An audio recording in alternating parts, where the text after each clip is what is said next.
welcome. Welcome to this channel. I am Moonshine. Pardon me. Take what resonates and leave what doesn't.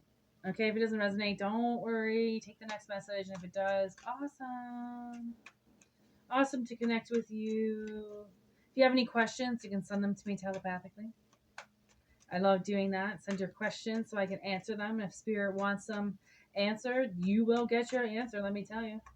All for entertainment purposes only. Obviously, if the shoe fits, wear it. If not, discard it. All general messages, not personal.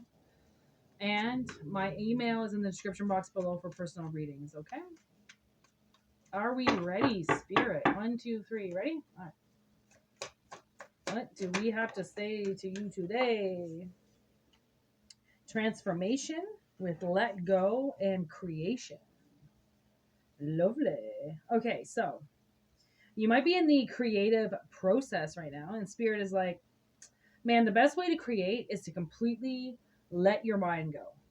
Like, just no more overthinking. Just, now I've been doing a lot of like sketching for my new kind of like thing that I'm doing with tattoos and stuff, and I'm trying to figure out different ways to do things, and I'm kind of just letting everything flow. I'm letting everything really just, if the pen wants to draw it, I'm doing it. No more overthinking, no more it has to look like this or it has to look like that. Like when I tattoo, I freehand tattoo. I don't use a stencil. I don't certainly go on the computer and take somebody else's stencil and use it. And tattoo artists get very angry about that. And I know one tattoo artist that did a lot of my work stealing other people's work.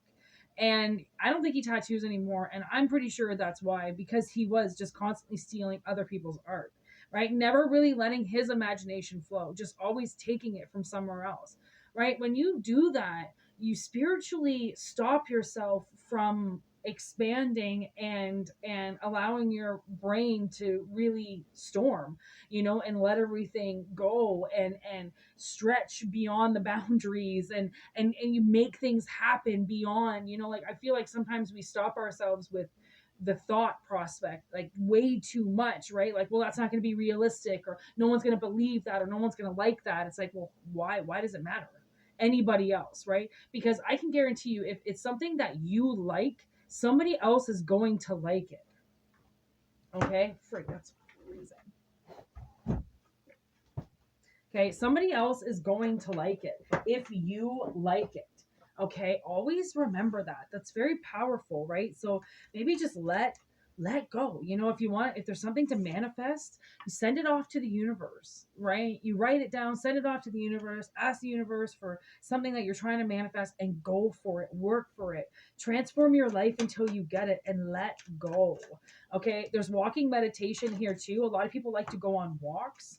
Okay, nature walks, when you're opening up your third eye and you're really starting to like try to calm down and pick up energy and really like read what's going on around you, and not just what you see and what you hear, but what you connect with. Okay, it's like fucking life changing, especially when you do it out in the wilderness. Okay, there's bliss and trust. Trust your internal compass, trust where you're being led. Okay, and have fun with it, bliss it again, see the world in a different way so that it can help you with whatever this project is that you want to manifest. Okay, also you could be psychologically and telepathically connecting with somebody, and that drive, that connection is going to help you, as long as you're, again, opening up your third eye, right? And trusting your instincts and just go with the flow. Just go where, I mean, especially if you're one of those people that just like to get in their car and drive too. Just drive, just turn down streets. Just go down streets you've never been to. Like, honestly, I did Uber Eats and food delivery in this town I grew up in. Literally, I lived there for, oh man, 30 years. There were roads that I went down that I never even knew existed. There were bridges and like complexes and apartment buildings. I thought, fuck, I never knew this was here. Like, and I would have never known if I didn't do that delivery. And I saw that on a movie too. And it was, somebody was a bus driver, and he got to know the best parts of the city through the bus routes, right? So something like that. It's just let your just drive. Trust your instincts. Trust whatever the universe is telling you. There's higher perception, okay, with passion.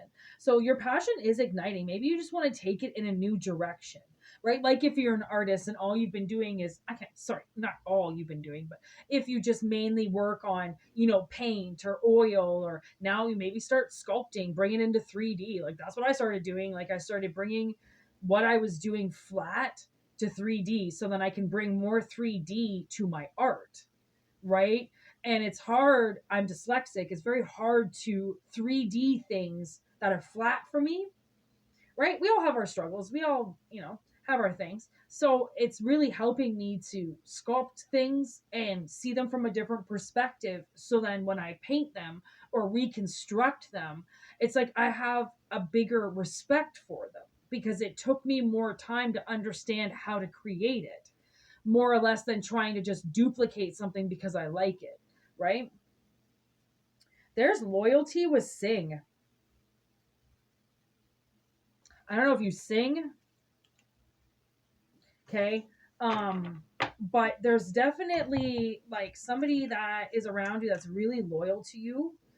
And I mean, honestly, that would be my sister. I was watching oh my god, I watched the Santa Claus for Christmas, and I said to my sister as I was watching it, I came out because she wasn't watching it with me, and I came out of my room and I said, Courtney, you're my Charlie.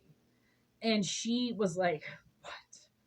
And I'm like, you're my Charlie. You're the one that helps me believe in what I do. Because my sister always said, she said from the beginning, when I started painting, she said I could paint the future. And I started painting the future. And she said it. She said it before I knew I could do it. Then, as I was starting to read tarot, she would always say, oh my God, what you said the other day was right. Whatever you said on the cards was right. She has been my Charlie. She's my number one fan. And I'm gonna tattoo her, I think maybe today or tomorrow, and she's already like trusting me with that. She's my number one fan. She always encourages me to go farther, right? To not limit, to not just because there's limitations to live within them. No, you can breach those limitations and you can do things and you can take your life into your own hands and you can tattoo yourself and you can fucking do whatever you want because you're in control here.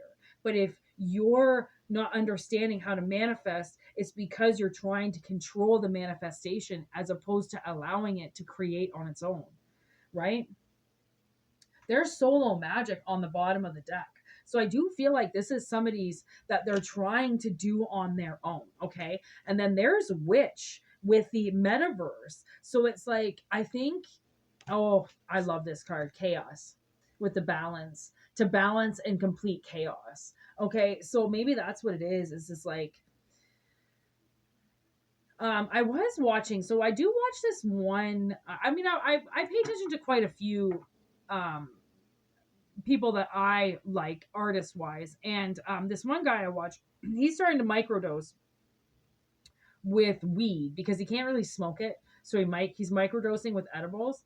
And it reminded me so much of when I was trying to open up my third eye more with doing readings and stuff. I microdosed with mushrooms. And the mushrooms changed my life. It was like it was living in a box to all of a sudden opening up this whole world. Like it opened up things and you never get high off it. That's the funny thing is you could get, I mean, I'm pretty sure you can get mushrooms at your cannabis stores now. But if you can't, I mean, you can try to find them somewhere. I mean, because one shroom, all you do is break off a piece, right? And it does enough to you every day that it will change your life in ways you have not thought possible. And I never thought that something could change my life in the way that microdosing did with mushrooms. Now, if you want to go the other way with the edibles, microdose with edibles, then again, you're not getting high. Your body is never going to be high, okay? All it does is opens up your perception and the way that you see things, and you start following your gut, you start following your intuition, you start going down paths that you never did, but all you have to do is turn around. You're not going to get lost. Okay. And that's one thing I realized. I was so lost mentally that what I would do is drive around in my car to see if I could get lost. And I never did. It was really weird. Um, I would just end up on a road and I'd be like, damn, I'm here. It was so weird, right? Because there's a road always leads to another road. And if it doesn't lead to a road, it will tell you before you get onto it, dead end, right? Even if you do want to drive to the end, all you know is that you just have to turn around, right? So try to get lost in a world of chaos, find your balance. And sometimes having to find your balance is to open up your perception in some way. And it really might change the way that you sing or the way that you vocalize, the way that you speak, the way that I mean, I sing all the time. I'm always humming or singing. And then I catch my sister all the time humming and singing. And I'm like, do you even know you're singing right now? And I don't think sometimes she realizes it, right? Because there's always some type of tune going on in my head. And that's a really cool thing to have a jukebox playing in your head all the time. It really keeps you understanding what you're going through by matching the song with your current situation, right? So that might happen to you, right? Where all of a sudden music is just completely inside your head. Most times, I don't even need to turn on my Spotify because it's already playing in my head. There's already songs going on in my head.